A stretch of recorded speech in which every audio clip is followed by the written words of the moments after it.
We're going to start with a lecture from Aktan Ajar. So I'm going to introduce him first. He's an associate professor at the Faculty of Architecture and Design in the University of Economics and Technology in Ankara, in Turkey. He teaches basic design studio and courses on narrative techniques with focus on game, self-regulation, participation, and communication. Since 2006, he has been working with techniques based on virtual reality, augmented reality, and artificial intelligence on design and creativity. On behalf of the ATI organizing committee, I welcome Professor Ajar to the stage.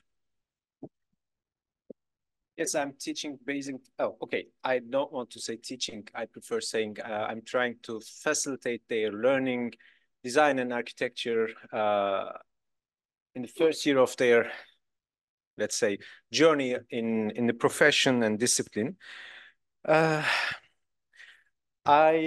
studied at Middle East Technical University.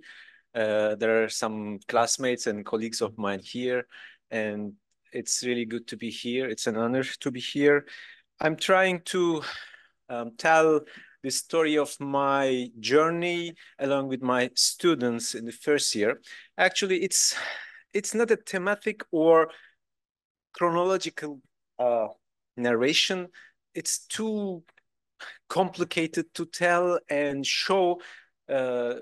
At the very beginning, I apologize because most probably you will get lost at certain points because I'm the intersection point of everything in here. I'm going to jump back and forth in the courses and time. So if you feel uncomfortable, just stop me and ask your questions. You don't need to wait the end of the session. Okay, let me start. So, this is, Minecraft blocks because I get help from Minecraft a lot, especially after doing something. Okay, yes. Okay, yeah, it's working now. Thank you.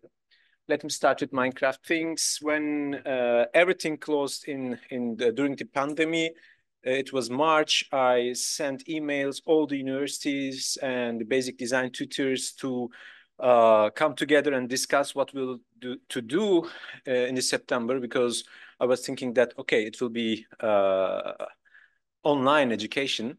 And between May and September, we met and discussed what to do for the first years, because we know that the second years and third years, fourth years, they know how to handle the situation.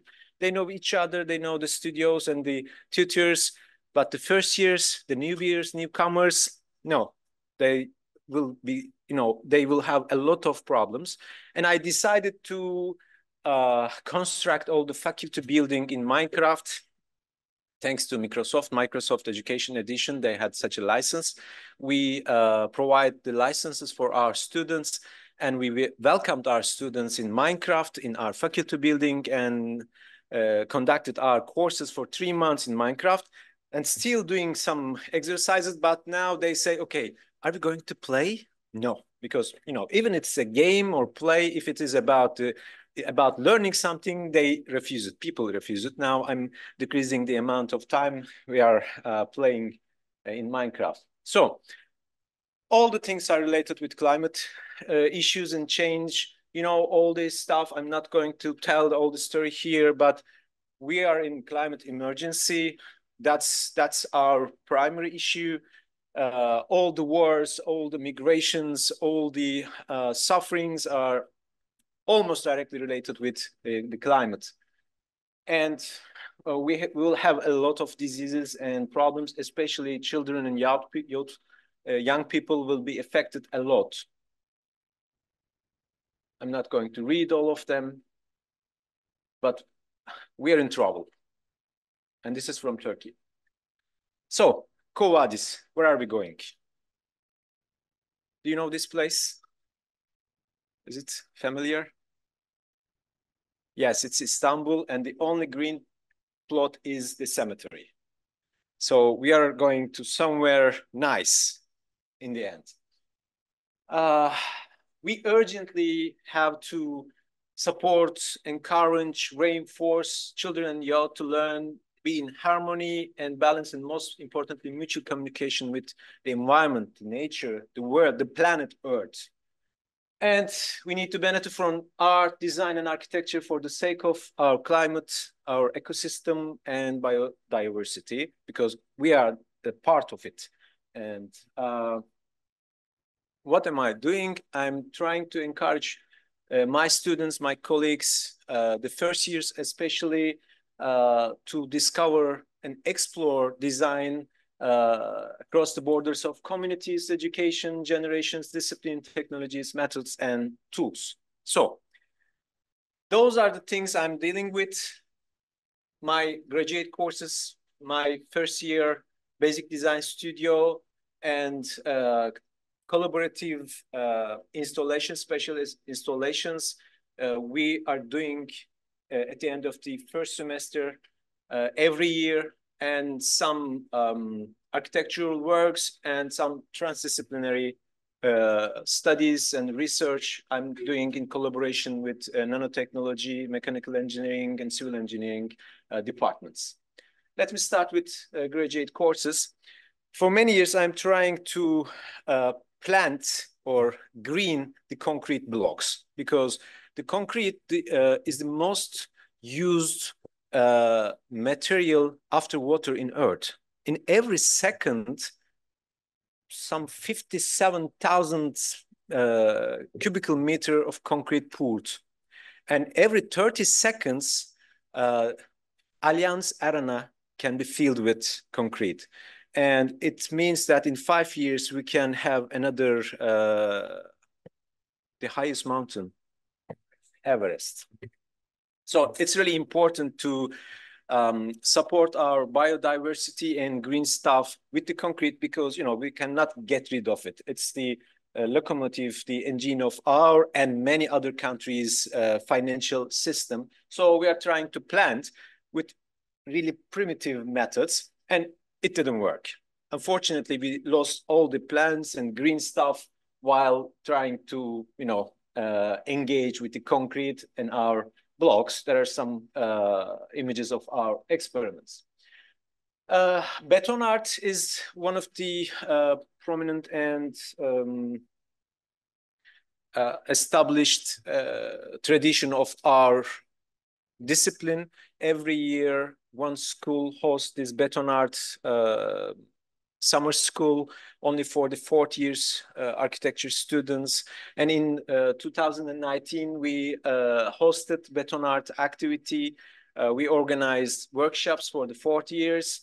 And there, by lucky constellation, I was introduced with porous concrete. Porous concrete is just cement, gravel, aggregate, and water, and that's all. Because of the lack of sand, it's 30%, it has void in 30%. So you can plant anything inside it. Mostly it's used for covering the huge surfaces, because it lets the water go into the deep earth. It helps for floods and other water-related issues. And it was the first, my idea was to have a 3 or 4 dimensional gabion wall. You know, in gabion wall, you just cover the stones with some mesh. But in my opinion, it's possible to have 4-dimensional gabion. The mesh can go through the voids of porous concrete, and the mesh cannot be, might be some green stuff, and it could be also reinforcement for the concrete as well. So that was the first image I had in my mind. And we designed a kind of home, I call it konak, for the many living stuff. So it was the first freestanding wall in porous concrete. And I convinced them, or kandırdım. I kind of, you know, tricked them to, I said, okay, in 10 years, the wall will be covered with green stuff. And this is the, fifth year. We have 5 more years and waiting for it. The preliminary studies of our CONAC home. I will show some other images from last year, and it's not the plants grow out of the wall yet. It was just early experiment. Workshops with the 4th and 3rd graders, preliminary school graders, every year since 2016. Every year I organize workshops for primary school kids and my first year students. It's only about climate change. For 2 weeks, we come together, discuss climate issues. We get help from some climate experts, some child psychologists, because when you tell everything about the climate to kids, they're scared. It's a trauma. In the first year, they just tried to run out of the studio when they heard that, okay, there will be floods, bees, no more. And they started crying and they said, okay, are we going to lose our fathers and mothers? Am I not going to eat banana anymore? It was as a shock for us, but thanks to the child psychologists, we, calm down. All of them helped them to calm down and continue. So this is from the first year. In the first year, we just started with dealing with the models and paperworks. We asked them to design an ecosystem. They produced these nice things all together. They were so happy. It was impossible to take them out of the legs of our students. They just hug our students, and they developed very good friendship together. And then we continued and improved the idea, and we started to design and build things. This is from their courtyard. They designed it together, a winter garden out of waste pads and some bird palaces, they call it. They develop some nests from different materials. We play a lot of games in the meantime. Also some energy collecting science class things. And just before the pandemic, they designed a home for pollinators. For their courtyards. We use, at that time, I was teaching the technical drawing course, and I was waiting to teach plans and sections and this orthographic idea, because, if you don't need to learn something, it's just a duty, a must, you have to comply. So I waited to teach sections and plans until the craftsman, the guys who is going to build the formwork of concrete. And I asked my students to tell them how to build the formworks. So they, and by the way, I informed the craftsman people. I said, okay, ask them for drawings. So they asked for the plans and sections, and my students had to develop the idea of developing drawings, the plans and sections to manufacture formworks for pouring concrete. So it's, both way working idea. And we use porous concrete to build pollinator houses at their courtyard. We also added a lot of green stuff and seeds, but this time we covered with mud and some organic stuff, but unfortunately we lost them too. We are killing a lot of green stuff, unfortunately. This is from the last year. This time we used gypsum to produce, again, for homes for bugs, for their courtyards.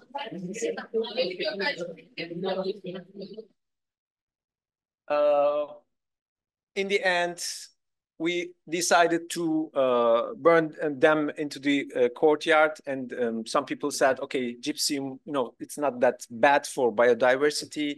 If it gets wet, it's not melts but dissolved into the earth. So they still, as far as I know, because by the way, I'm contacting with disadvantaged schools from the periphery of Ankara. So most of the time, most of the students didn't have any chance to visit the central Ankara, any museum, any university. So it's another, there's another agenda. We are inviting them to our school. We are taking them to Anatolian Civilizations Museum and other urban culture places.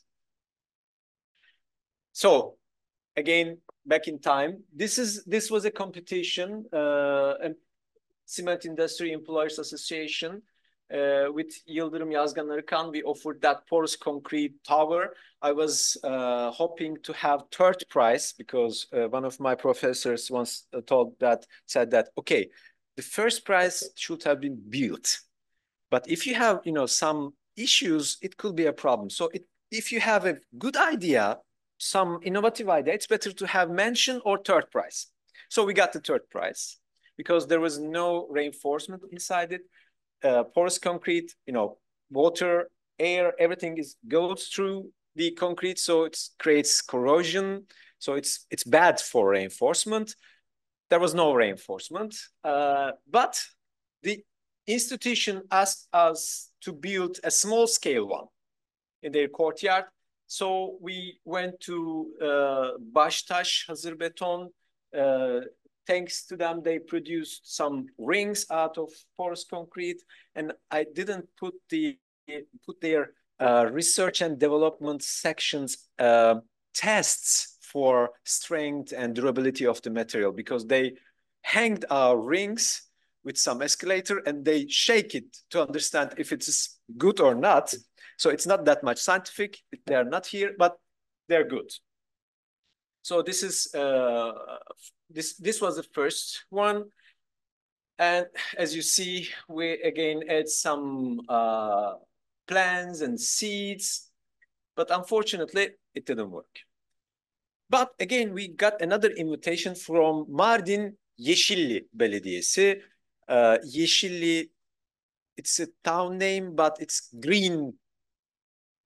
Again, I don't know how to translate it, but it's really difficult. So in Mardin Yeşilli, we are asked to build Yeşil Beton, green concrete tower. Again, bigger and higher. This one, first one was 80 centimeters in diameter and 3 meters in height, but this one is 1 meter, 20 centimeters in diameter and 5 meters in height. So it's getting bigger and bigger.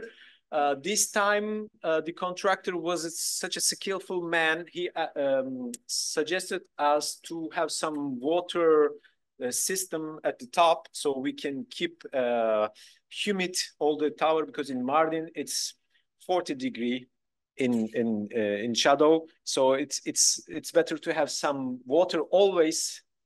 And also, you can see, it was a good opportunity to learn a lot about the formworks as well. So we built it, and our biodiversity experts suggested that advise us to use moss to cover this green tower. In the meantime, at the same time, our contractor from Mardin told us the same thing. He said, okay, if we use moss to cover, moss in the future, it will leave some organic reminiscence, and it will attract these flies and other bugs. So, it helped to regenerate green life. So we did it. And now I hear that people are coming and using some textiles or fabrics to make wishes. So it became something else. But again, an architect, what could other thing I can wish? People like our structure to make some wishes. And after our works with porous concrete, one of our professors from nanotechnology department contacted, and he said, okay, she said, okay, so as far as I can see, you are killing all the green stuff and the plants. Let's do something else. What? She said, can we cover the seeds with bioplastic? Because, the cement initiates an exothermic reaction. it burns all the seeds. So we can use bioplastic to protect the seeds at least until they get out of the concrete. So with the help of 4-year students, we started to discuss about that. They made their final project or graduation project out of this topic, and they develop these. For me, it's just another language. It's a kind of alien language, but they understand each other. By the way, the scale difference is unbelievable. I was talking about, okay, you know, we should have 10 centimeters of concrete blocks, and they were talking about nanomicron things, especially if it is about polymers. They did all this nice stuff, and in the end, unfortunately, because of the pandemic, we didn't have chance to produce capsules, but we met this brilliant high school student researcher. She's able to produce some polymers, some bioplastic with the help of pumpkins. She visited our university, prepared these bioplastics. We covered all the seeds, different seeds with this bioplastic. And this time, not after pouring the concrete, but this time while pouring concrete, we added the seeds and waited. It was, you know, really difficult to wait. In the meantime, you know, this old school growing things between the cotton and paper towels. It worked with the paper towels. But, you know, we are so nervous about that and wait. And it should have been kind of experiment, scientific things, and need some humid environment. Wait and wait. And in the end, it's, well, here you can see some germination. So it worked. This bioplastic and the humid work to grow some green stuff from the concrete. And they go on. I was expecting a kind of invasion, but, you know, it didn't work because the porous concrete, you know, if you want to get water out of the building or outer part of the building, you use gravel around the buildings. I'm sure you learned from your construction courses. You just pour gravel around the building so that let the water far away from the building. So we are using the same idea to keep water. So there's a conflict. Now we are thinking about that because it's really impossible to keep humid or keep water inside the porous concrete. And again, another Minecraft things. In the meantime, I was offering graduate courses and university elective courses to develop some course content for Minecraft. The idea was to have a Minecraft content that could be used for undergrads or elementary schools. So they created those worlds. They are the grad students.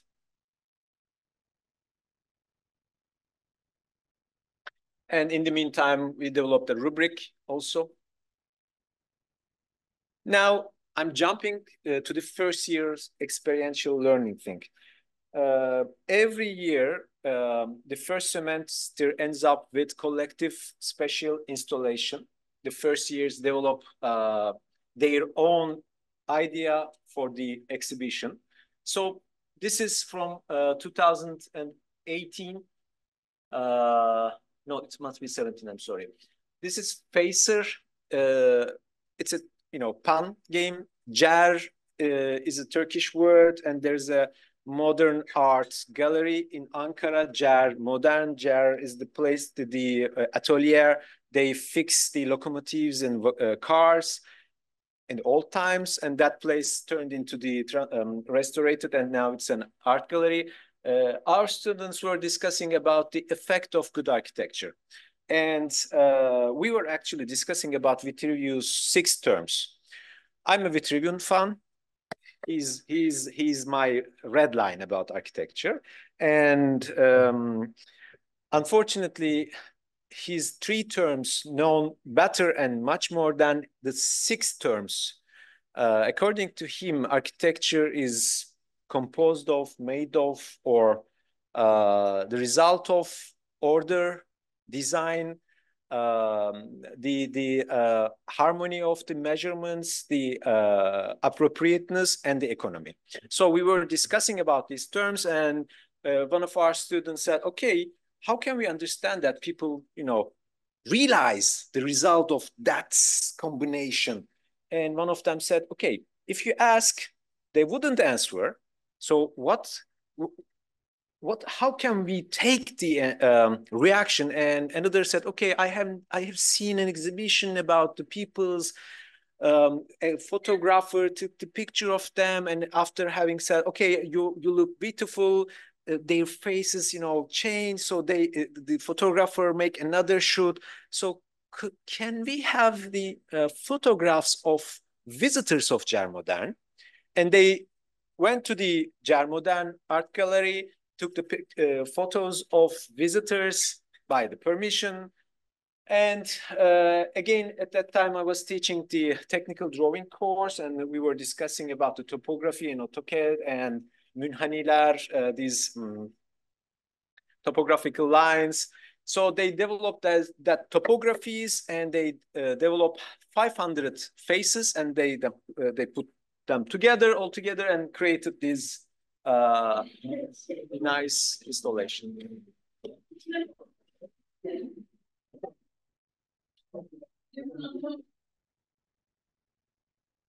The years change. So technology is an important part of my course, because as the facilitator of first year learning, I'm trained to introduce all the possibilities, all the technologies.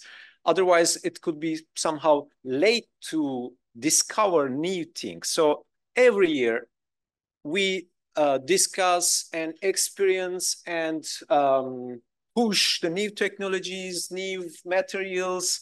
So this year, the idea was to have a moving space. Every second year, try to do that. That the idea. Teacher, I'm trying to design a space. Every piece moves and changes according to the, it's a reaction kind of things.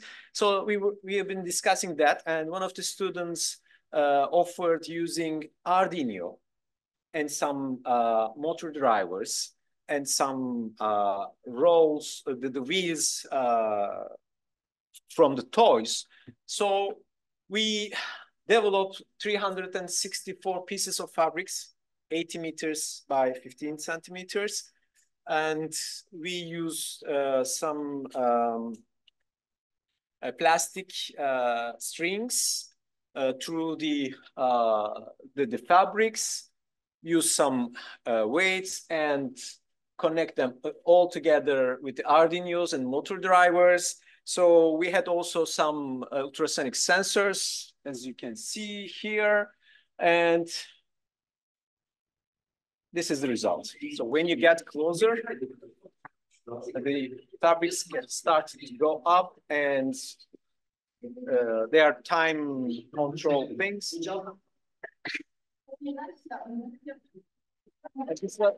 This is the first trial. Sensörler çalışıyor mu? So if you are first year, everything looks really amazing if you meet if the first time. So in 2018, just before pandemic, we developed 300 compressed paper bricks out of waste papers. We collected every single paper from our university, even the ones, these top secret ones from the financial department. Instead of cutting them or using this cutting machine they gave us, we said, okay, nobody will see that. So we cut them, make them pieces, and they developed their own compression machine, and since it's a timber and wooden stuff, it didn't work much. And then we use Kriko, Creek to compress the bricks. So we produced 300 paper bricks, and the end result, the final exhibition, was different kind of walls. We are using 3D print and 3D pen printing for different purposes. This is fog catcher. We are trying to harvest water from the atmospheric water. And for that, we are developing some, this is again from the first year, fog catcher, we called it. And we realized that in Ankara, we don't have that much fog. So we said, okay, water harvester. But fog catcher is a catchy name. And I also introduced 3D pen because, before introducing high-tech manufacturing, this extrusion layered manufacture, it's good to have some experience with 3D pen. And they work, they use it to develop their own joints.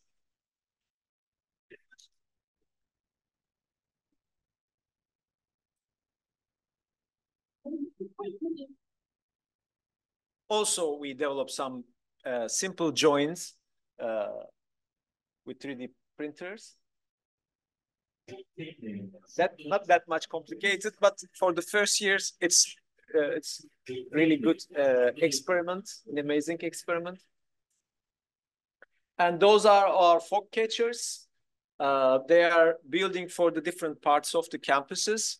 And this is for our home, for the Konak one, to keep it humid. We built for it.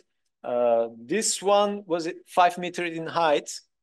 It's not only about harvesting water, it's only about structure, material, construction. So while developing those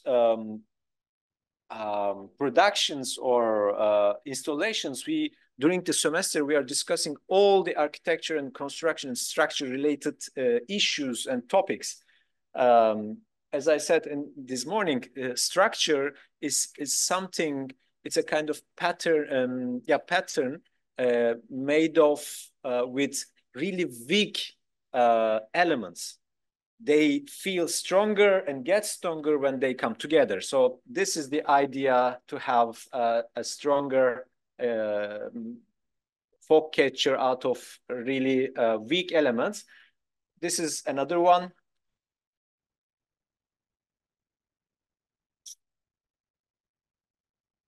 They are so happy in the end. And in winter, it's really difficult to do that in Ankara. And in the end, we realized that our net's not working, but the bamboo sticks are working better. So we changed our mind now. Next year, I organized another graduate course for developing another fog catcher by using natural elements. And we said, okay, we learned a lot from nature and the plants. We developed our own porous concrete and planted. And in the end, this 4-dimensional gabion is possible. We see that with the proper plant, you can have roots and branches. It's just like a Jethro Tull song, but it can continue. It can grow and develop through the voids of porous concrete without distracting it.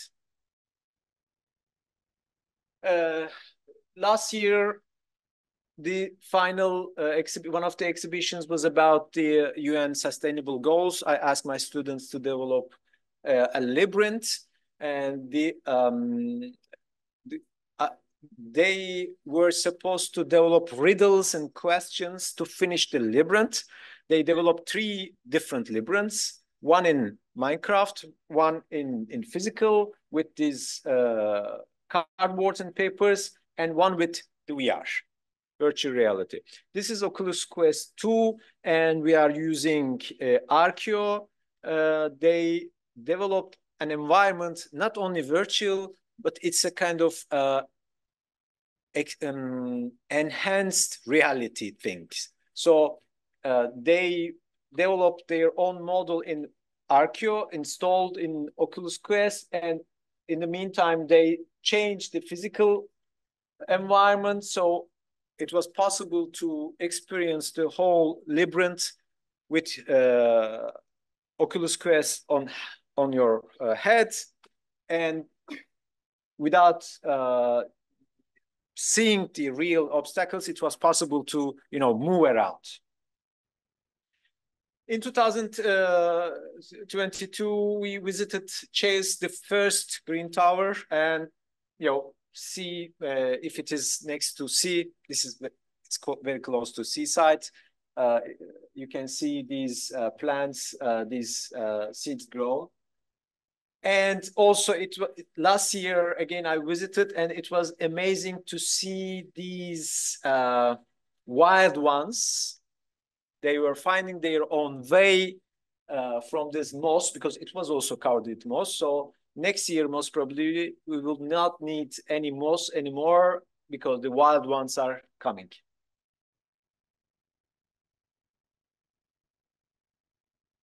Thanks to our university, they encourage us to make a patent application. So we developed that simple brick masonry unit, with the use of conventional and porous concrete together.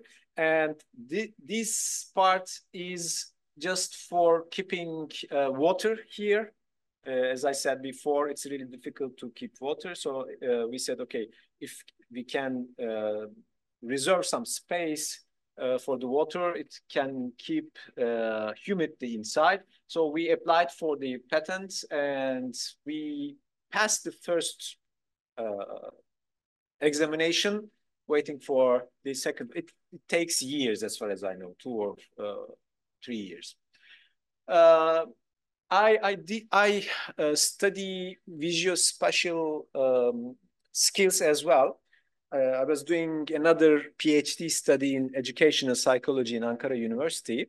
And I got a lot of help from that department, because I made 2 master's study on design education, and it didn't help.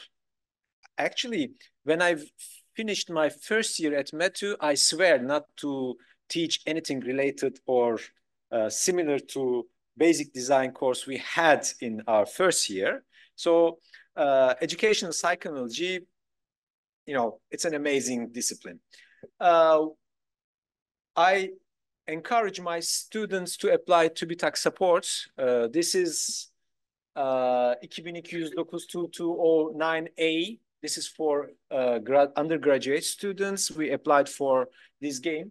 Every year, I also ask my students to develop a game, board game, desktop game, but a digital one, about architecture and visuospatial abilities. So we start with a very initial idea, and then we apply for the TÜBİTAK support, and we got the support, and this is mentor, this mental rotation, but rotation becomes tor, and it's mentor, another pun. So we finished the game. We are trying to register to the Ministry of Culture and Trade Things Department. Also doing some experiments about utilizing virtual reality in the first year in architectural education. This is another TÜBİTAK supported experiment.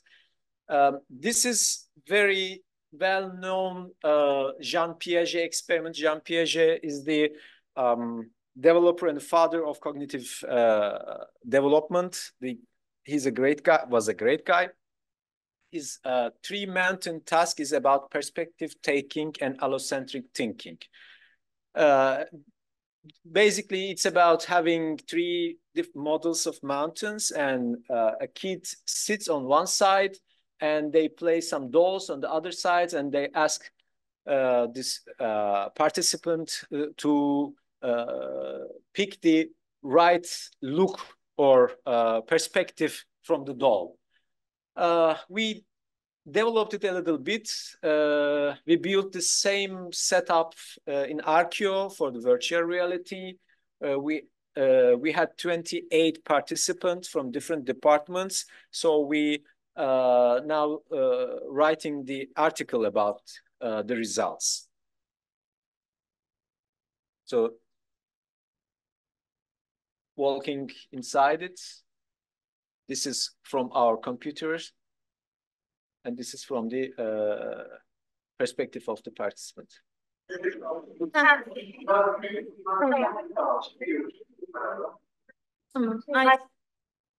And the last thing, I'm trying to collaborate and communicate with different ages. This is from a college, Anatolian High School in Ankara. I'm teaching innovation course there, and this is a little bit advanced model of water harvesting. We are trying to use hot air for generating electricity to updraft chimney for wind, and then we are going to try to get water out of that hot air. We are at the initial page of it. It's really good to hear from young people, especially from high school people, because in the university we are so eager to judge people. The education system, the political system, the span of attention. They don't read. No, it's not about that. If you try to hear carefully, you will learn a lot. So studying with high school students are helping a lot. I'm also working with 6 to 10 year kids as well. We are developing, conducting some workshops about 3D pen. And we try to play, learn, enjoy, and appreciate planet Earth and architectural education. Our motto, if you don't enjoy, you cannot learn. So first, I encourage them to enjoy. And I want to thank to my colleagues and friends. Without their help, it was impossible to do all of this. And I want to thank you for your patience. And thank you for being here.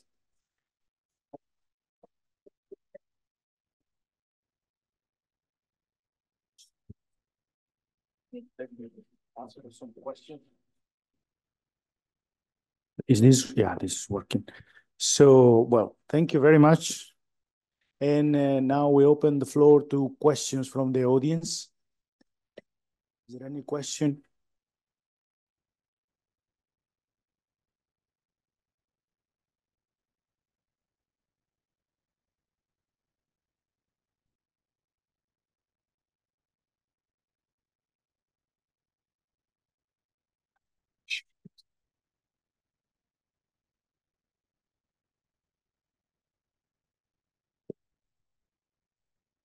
Aktan Hocam, thank you very much. It was really interesting to see all these examples. I mean, various different techniques, methods that you applied. And I know you're so into architectural education. So my question is more about, not the, let's say, those assignments that you applied, but the method that you applied in learning process.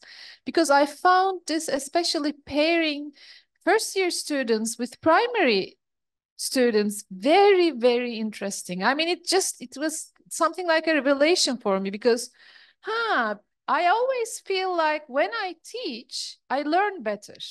Like teaching is a good way of learning.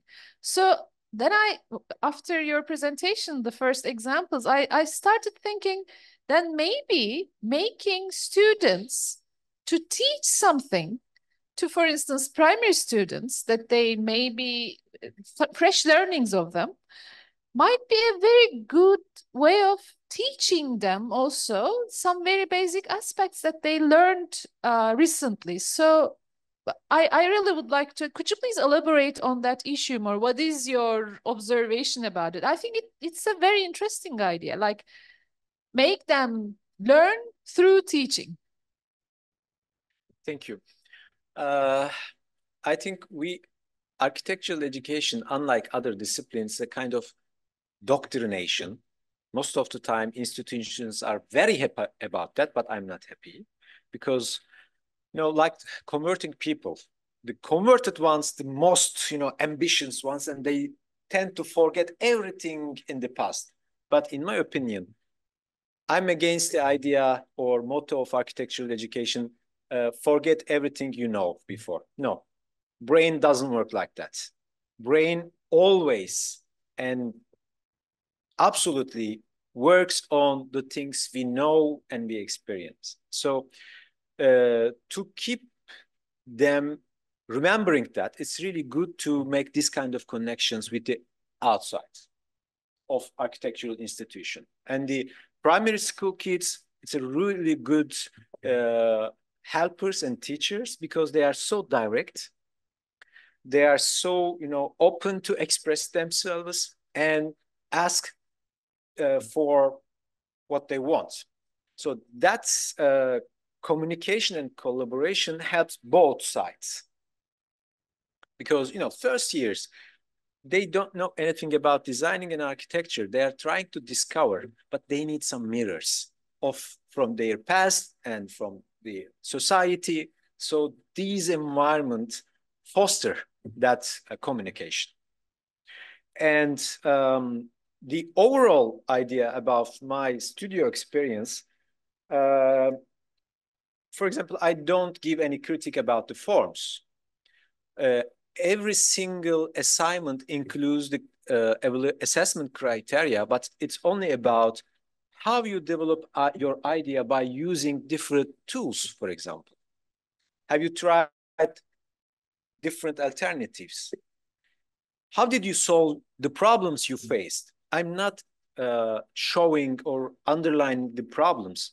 I'm asking to bring their frustrations, the problems they face. So I encourage them to discuss that. It could be anything. It could be any single, simple things. It could be bringing, for example, very, very eclectic and historicistic things. Then we start from that. And it's not about form, developing some forms. And we never discuss about, I'm sorry for that, but we never discuss about architecture, design principles and elements and other stuff, actually. And the first semester, we visit a lot of places just to enjoy it. Today, my students are visiting the historical parts of Ankara. They're just enjoying it, spending time. And we are trying to be role model, to observe, to enjoy, to discover in architecture, around architecture. Otherwise, it's just letting them learning grammar of English, and it doesn't work. We know that. So this is the overall idea. Thank you very much.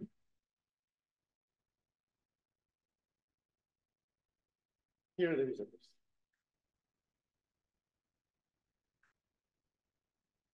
Thank you very much, Aktan Hocam, for this inspiring lecture. Yes, like I really like to see the outputs of what the students did and also the experience, but I'm mostly interested in while watching your presentation, how did you build up these collaborations? Because I think the power of collaborations is very strong in your outputs.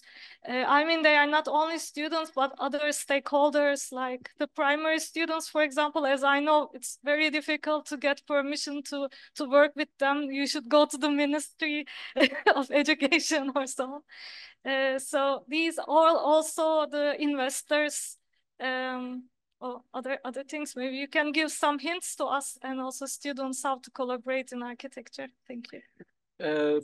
Actually, these primary and elementary schools managers are more eager than us to collaborate because they know that their students need to engage with the rest of the city and city culture. So when I visit school, I never get no answer. Always they said, okay, just start. Just write the letters and make these all bureaucratical paperwork. And it worked, actually. But the investors, actually, I can say that cement industry and people working in that factories are more biodiversity engaged people. They are trying to plant seeds every single thing they produce. They make double redundant things and they try to make it green. So they are also open. Okay, in the end, they are killing the world, but they know that. And these beton art kind of organizations and workshops, these Çeyiz Cement Endüstri İşverenleri Sendikası, the syndicate, they are also trying to encourage people to find the potentials of concrete and cement, because they knew that these traditional methods and ways we are following are not good enough, and it's you know, we know that it's a dead end. So they are organizing competitions. And as far as I remember, I was the jury of last year, and there were some entries from Izmir as well. So our students, our colleagues should participate, enter these competitions to manifest their innovative ideas about concrete and cement and other stuff. Thank you. Thank you. Here's another question. And I think we have one question from the audience online, so I will read it. Welcome again. It's great to listen to a speech by a classmate years after. Well, I really appreciated all these workshops actually you shared with us, but particularly those that you deal with nature. And you did not really use the word design, which is, I think, very critical, because these are not way of designing in the way we understand it or in the way it is imposed on us, actually. Then you wait for the nature to respond to what you're doing. I think that is really valuable.